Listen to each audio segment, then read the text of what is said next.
पादहस्तासन। पाद का अर्थ है पैर, हाथ का अर्थ है हाथ। पादहस्तासन का अर्थ है हथेलियों को पैरों की ओर ले जाना। इसे उत्थानासन भी कहा जाता है।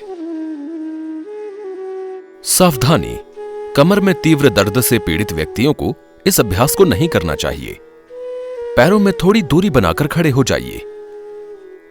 सांस लीजिए, धीरे से हाथों को सामने की ओर ऊपर उठाइए। शरीर को कमर से ऊपर खींचिए। सांस छोड़िए, कूल्हे से आगे झुकिए। पैरों के बगल से दोनों हथेलियों को पूरी तरह से जमीन पर रखने का प्रयास कीजिए। सिर को नीचे की ओर झुकाइए। अपनी पीठ को अपनी सीमा के अंदर जितना संभव हो सके खींचिए। कोहनी को शरीर के निकट रखिए। सिर को विश्राम दीजिए। कम से कम 3 सांसों तक इस स्थिति में रहिए। अपने घुटनों को सीधा रखिए। शरीर के संरेखण को बनाए रखिए।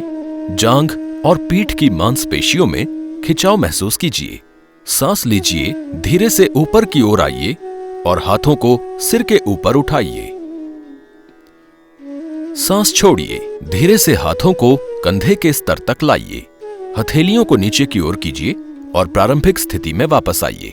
पैरों में कुछ दूरी रखिए और विश्राम कीजिए। सरलीकृत संस्करण। पैरों में कुछ दूरी रखते हुए खड़े हो जाइए।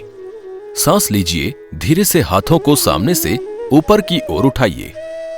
शरीर को कमर से ऊपर खींचिए। सांस छोड़िए, कूल्हे से आगे की ओर झुकिए। हथेलियों को जमीन से स्पर्श कराने का प्रयास कीजिए। घुटनों को थोड़ा मोड़िए। जितना संभव हो अपनी पीठ को अपनी सीमा के भीतर जितना आराम से संभव हो फैलाइए। कम से कम 3 सांसों तक इस स्थिति में रहिए। शरीर के संरेखण को बनाए रखिए। पीठ और जांघ की मांसपेशियों में खिंचाव महसूस कीजिए। सांस लीजिए, धीरे से ऊपर की ओर आइए और हाथों को सिर के ऊपर ले जाइए। सांस छोड़िए, धीरे से हाथों को कंधे के स्तर तक लाइए। हथेलियों को नीचे की ओर कीजिए और प्रारंभिक स्थिति में वापस आ जाइए। पैरों में कुछ दूरी रखिए और विश्राम कीजिए। अभ्यास का कार्य। कमर के निचले भाग और पैरों के पिछले भाग की मांसपेशियों में कसावट लाता है। श्वसन को बेहतर बनाने में सहायक है।